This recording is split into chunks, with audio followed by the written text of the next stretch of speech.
1 Coríntios capítulo 13, na verdade o versículo 1, ele parece ser continuidade de um parágrafo do capítulo 12, versículo 31. Então eu vou ler o 12, 31. Entretanto, procurai com zelo os melhores dons, e eu passo a mostrar-vos ainda um caminho sobremodo excelente. Ainda que eu fale as línguas dos homens e dos anjos, se não tiver amor, serei como bronze que soa, ou como símbolo que retine. Ainda que eu tenha o dom de profetizar e conheça todos os mistérios e toda a ciência, e ainda que eu tenha tamanha fé a ponto de transportar montes, se não tiver amor, nada serei. E ainda que eu distribua todos os meus bens entre os pobres, e ainda que entregue o meu próprio corpo para ser queimado, se não tiver amor, nada disso me aproveitará. O amor é paciente, é benigno.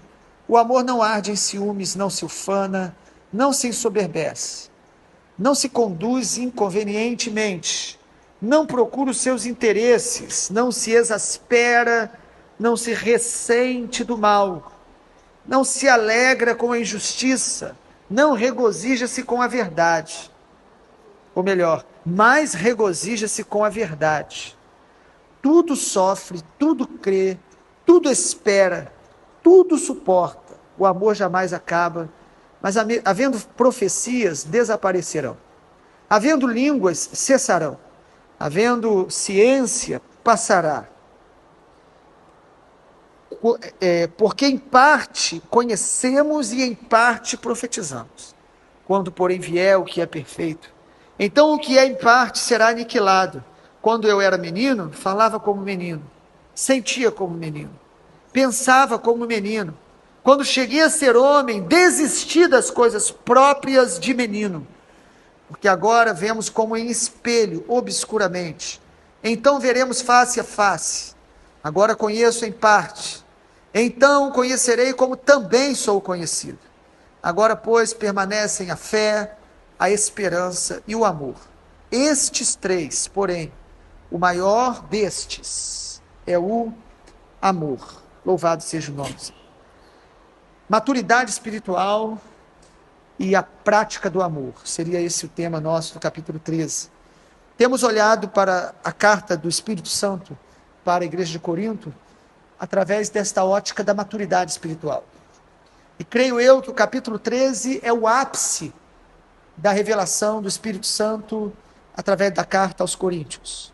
Também, pessoalmente, creio que esse capítulo, na minha opinião, poderia ser o capítulo mais importante da Bíblia.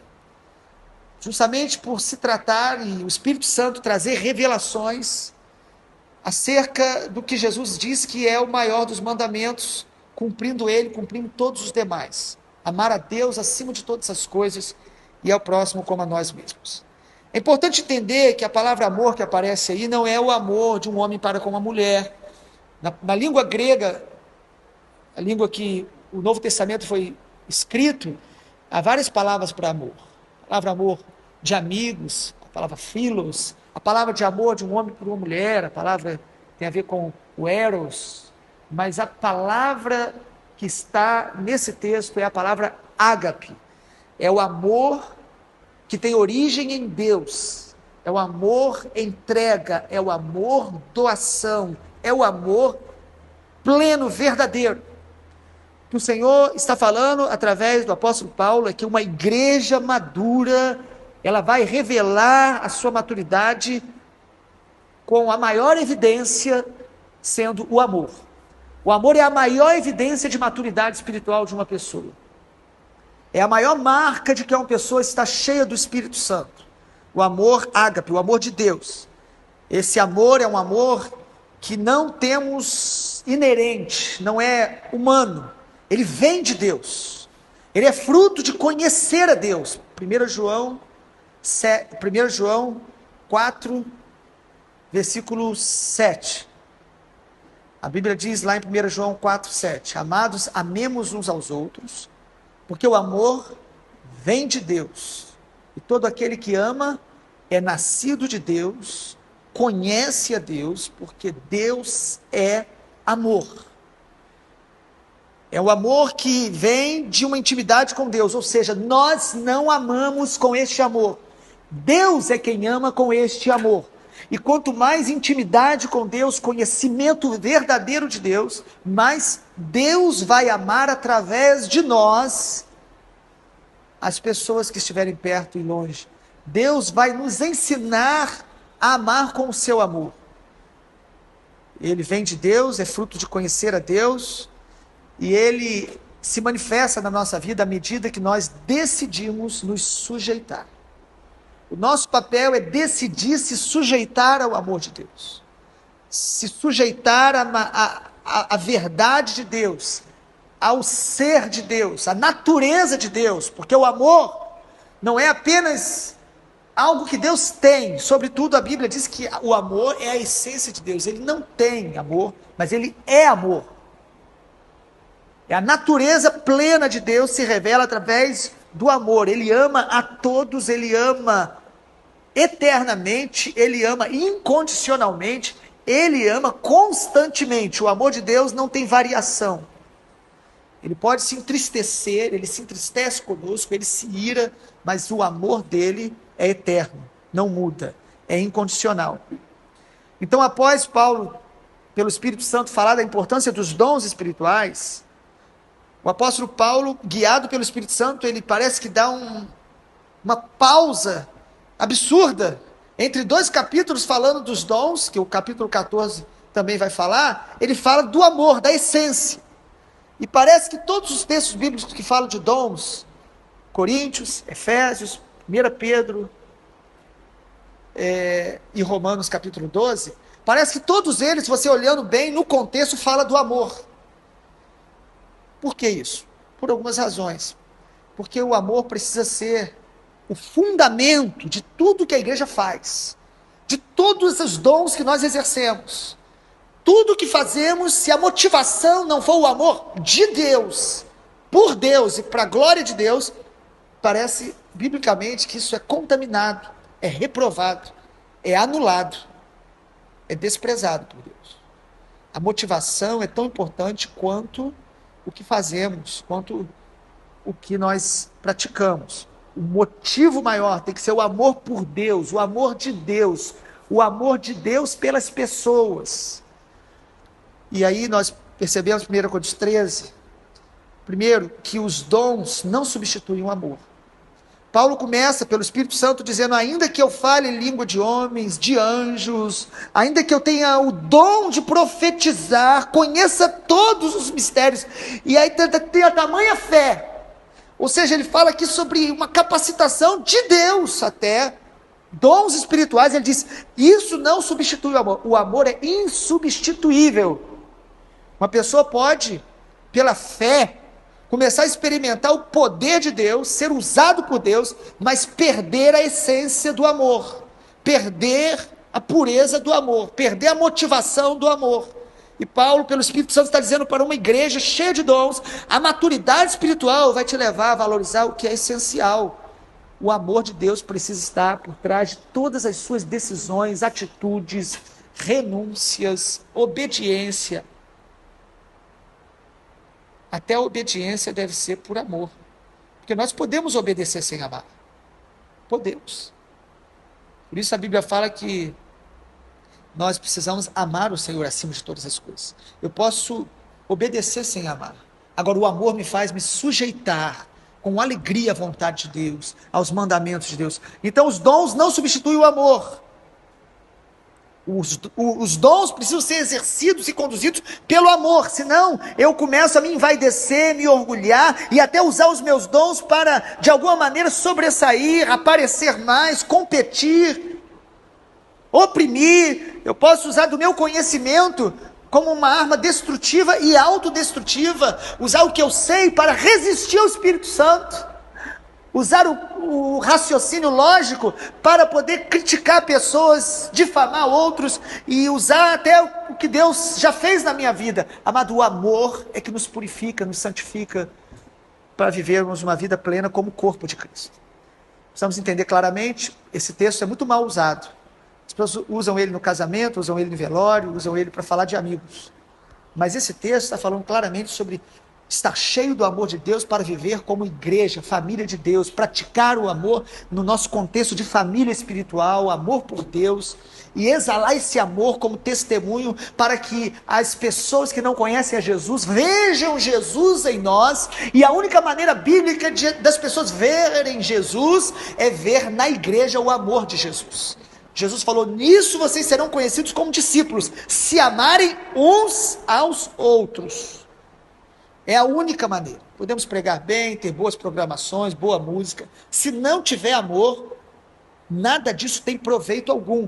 É como um som de um sino, que era muito usado pela idolatria no tempo da igreja de Corinto, onde aqueles sinos eram tocados para atrair as pessoas para a adoração aos ídolos. Aquele sino, aquele barulho uníssono, sem melodia. Paulo está dizendo: você pode fazer muitas coisas, impressionar os homens, mas se não tiver amor, será algo vazio, sem sentido, sem melodia, como aquele sino que faz um barulho, mas que não edifica, porque o amor edifica.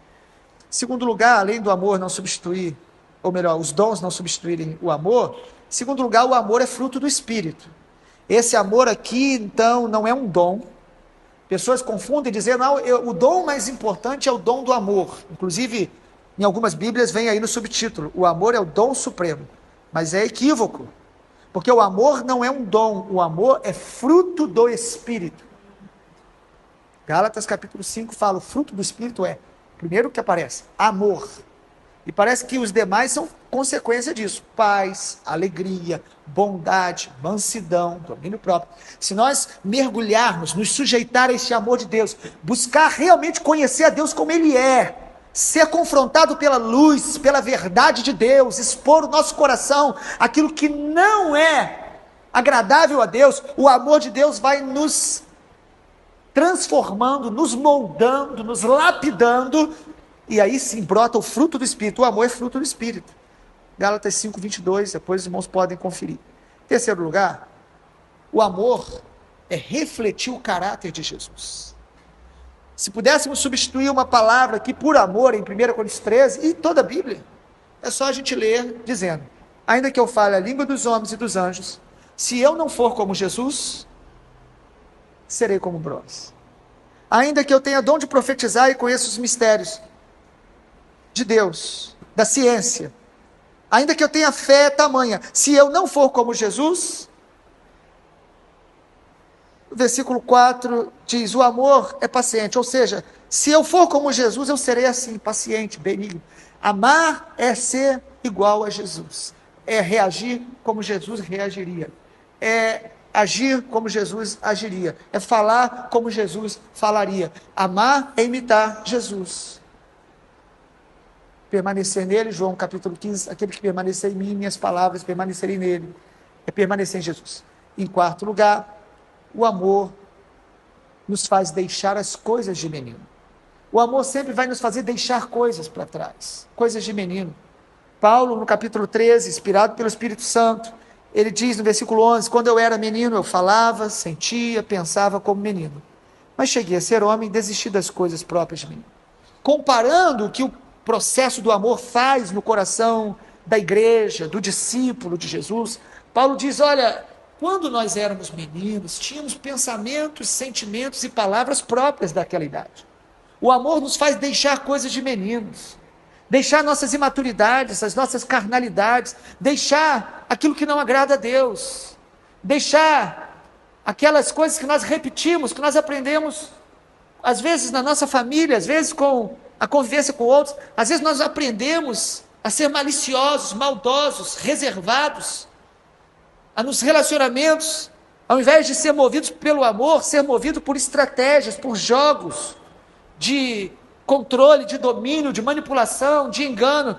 O apóstolo Paulo está dizendo: isso é coisa de menino. A igreja madura vai deixar as coisas de menino. O amor me leva a renunciar coisas, a deixar coisas, a mudar de atitude, mudar de pensamento, mudar as minhas conversas.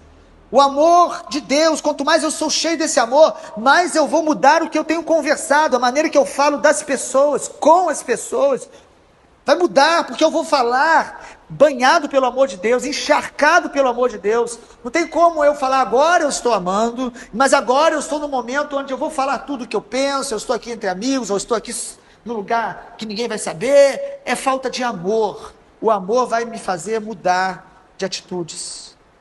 Amor não é um sentimento. Outro grande engano. Nós usamos essa expressão, eu sinto muito amor por aquela pessoa. Amor não é um sentimento. Amor é um mandamento. É uma decisão. Amor é uma decisão de obedecer a Deus. Não é um sentimento. Eu posso não gostar de alguém e amá-lo. Eu não gosto daquilo que a pessoa faz, daquilo que a pessoa demonstra. Eu não gosto. Mas eu a amo. Eu tenho uma atitude para com ela que Deus me ensina a ter, que eu não consigo deixar de ter, porque o amor de Deus está em mim, e o amor me faz olhar para ela com o olhar da graça, da misericórdia, mesmo reprovando o que ela faz, o que ela fez, o que ela falou. Eu olho para ela e eu olho com o olhar de misericórdia, pedindo a Deus uma misericórdia já no meu coração, sem às vezes falar. Então o amor é a natureza de Deus em mim, é a identidade de Deus em mim, não é algo que eu tenho esforço para fazer. Quando eu me esforço, já estou tentando fazer na minha própria carne. O amor não é um sentimento, é um mandamento, e eu só o pratico me sujeitando ao Senhor, buscando a face de Deus, contemplando o Senhor, porque eu me torno parecido com aquele a quem eu adoro. Quanto mais eu adoro, eu amo o Senhor, mais o amor de Deus vai se manifestar através da minha vida. O fato de dar os bens aos pobres, eu posso fazer isso sem amor. A Bíblia diz isso, 1 Coríntios 13. Agora, quando eu amo, eu vou olhar para uma pessoa mais carente e Deus vai fazer algo no meu coração. Eu vou fazer uma oração por ela, eu vou ajudá-la dentro dos meus limites, eu vou ajudá-la dentro dos critérios que o Senhor mesmo ensina biblicamente, de avaliar qual é a condição dela, mas eu não vou ficar indiferente. A psicologia, em alguns momentos, ela diz que o contrário do amor não é o ódio, é a indiferença. Porque quando você odeia, você ainda admite que aquela pessoa existe. A indiferença é você matar aquela pessoa no seu coração. A Bíblia diz que quem odeia é assassino. É assassino. A Bíblia diz que quem odeia é assassino.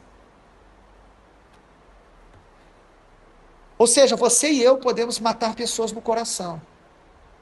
Nós precisamos nos sujeitar ao Senhor, porque aquele que ama, ele pode reprovar o que a pessoa faz, mas ele não vai matá-la no coração. Ele vai olhar com o olhar de Jesus, com o olhar de amor. Sem amor, então, tudo que a gente faz será perdido. Você pode trabalhar muito, ajudar pessoas, já imaginou isso? Você pode ser a pessoa que mais doou bens em vida. Se não tiver amor, a Bíblia diz que tudo isso será perdido, queimado no dia do Senhor. Ou seja, o amor é a única base, é o único alicerce que me garante que as minhas colheitas serão eternas. O amor faz com que tudo que eu faça tenha o toque da eternidade, permaneça e seja recompensado no dia do Senhor, o dia do juízo. O maior juízo será não apenas sobre o que eu fiz, mas o que me motivou a fazer. Mateus capítulo 24. Alguém teve fome, eu dei de comer. Alguém teve sede, eu dei de beber. Eu fiz isso. Mas o Senhor diz lá que Ele vai recompensar estes que fizeram essas coisas, porque o Senhor os conhecia, porque eles andavam no Senhor, no amor de Deus. Ou seja, não é só o que eu faço, mas o amor é que garante a eternidade e a colheita eterna. O amor também, eu estou concluindo, ele é que vai me fazer subjugar a minha carnalidade. É o amor que me faz vencer a minha carne, a obra da carne. E carne não é o corpo em si, mas é a natureza pecaminosa que está em cada ser humano descendente de Adão. O que me faz vencer o ciúme? O amor de Deus. O que me faz vencer a arrogância, o orgulho? O amor de Deus. O que me faz vencer as reações ásperas que nós temos? pessoalmente ou virtualmente. O amor me faz subjugar minha carne. O amor mata aquele controle que a carne quer ter dentro de mim, porque eu posso ser tentado, mas o amor vai sufocar a minha carne e vai falar para a minha carne: quem manda aqui é Jesus, não é você. O amor que me faz subjugar a carne. Por isso a Bíblia diz aí, no versículo número 4, o amor não arde em ciúmes, não se soberbece, não se conduz inconvenientemente, não procura os seus interesses. O amor me liberta do egoísmo, não se exaspere nem se ressente do mal, não fica trazendo à memória, ressentir, sentir novamente o que fizeram, lembrar o que falaram, lembrar o que me fizeram. É falta de amor. O amor me faz subjugar essas coisas e me faz perdoar. A essência do perdão é o amor. E a falta de perdão é falta de amor. Nós não amamos pelo que a pessoa é, nós amamos por quem nós somos em Deus. Nós não perdoamos pelo que a pessoa pediu ou fez ou mudou. Nós perdoamos por quem nós somos, porque fomos perdoados. Perdão já está no modo automático. Quando começamos a ser feridos, se o amor de Deus é a nossa natureza e essência, nós já começamos a perdoar, mesmo que a carne queira dizer não. O amor então faz subjugar a carne, o egoísmo, a inveja, o se alegrar quando o outro está passando por luta, ou ficar triste quando o outro é abençoado. Inveja é a carne que contraria a essência do amor. O amor me faz me alegrar com os que se alegram, chorar com os que choram. Por isso, o amor me faz vencer as limitações do outro. Tudo crê, tudo espera, tudo suporta. O amor me faz vencer a limitação do outro. O outro é limitado e é falho, como eu sou limitado e falho. Mas o amor me faz olhar para o outro e ver a imagem de Deus nele e a essência de Deus nele, de alguma maneira, porque todo ser humano, mesmo que não creia no Senhor, tem um toque da graça de Deus ali. Então o amor me faz respeitá-lo, porque ele foi criado à imagem e semelhança de Deus. O amor me faz superar a limitação do outro. E o amor, concluindo, me faz superar as aparentes demoras de Deus. Porque o texto fala: tudo crê, tudo suporta e tudo espera. Na nossa caminhada com Deus, em alguns momentos, parece que Deus está demorando. Parece que Deus não nos respondeu. Parece que estamos passando por um momento onde o Senhor não está nos respondendo.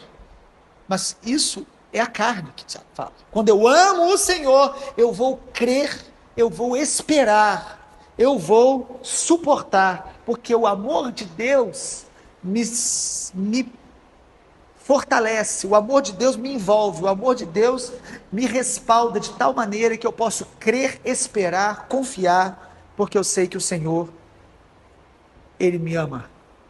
Ele me amou de tal maneira que deu o seu Filho unigênito, único, para que eu creia nele e não morra e tenha vida eterna. E a própria Bíblia em Romanos diz: aquele que não poupou o seu próprio Filho também me dará juntamente com ele todas as coisas que eu necessito, não todas as coisas que eu tenho no meu coração ambições.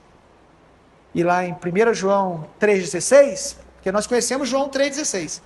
João 3,16 diz: Deus amou de tal maneira que deu o seu Filho. 1 João 3,16 diz: nisso nós conhecemos que nós amamos, quando nós estamos dispostos a dar a vida pelos nossos irmãos. Dar a vida é dar o nosso tempo, é dar a nossa atenção, é dar o nosso coração, é dar a nossa paciência para caminhar junto e derramar o amor de Deus uns para com os outros. Agora, pois, permanecem a fé, a esperança e o amor. Versículo 13 de 1 Coríntios 13. Porém, o maior destes é o amor. Ou seja, igreja de Corinto, igreja e discípulo que quer ser maduro, se concentre em amar. O amor vai tratar da maioria dos seus conflitos interiores. Você vai ser curado. Cura interior é mergulhar no amor de Deus e deixar o amor de Deus fluir através de nós. Isso nos leva à verdadeira maturidade, à estatura de varão perfeito, à semelhança de Jesus. Sem amor nós não somos nada. concluindo apenas, agora sim, quando a Bíblia diz que as coisas que vão passar as línguas, profecias, ciência passarão. Não está dizendo aqui que essas coisas foram apenas para o primeiro século, para a igreja lá em Jerusalém, a igreja em Atos. Está dizendo aqui que essas coisas não vão permanecer na eternidade. Se tem algo do céu que nós podemos viver e praticar na terra, é o amor. Porque o céu vai ser o lugar onde o amor reina e governa sobre tudo e sobre todos. Deus nos abençoe em nome de Jesus.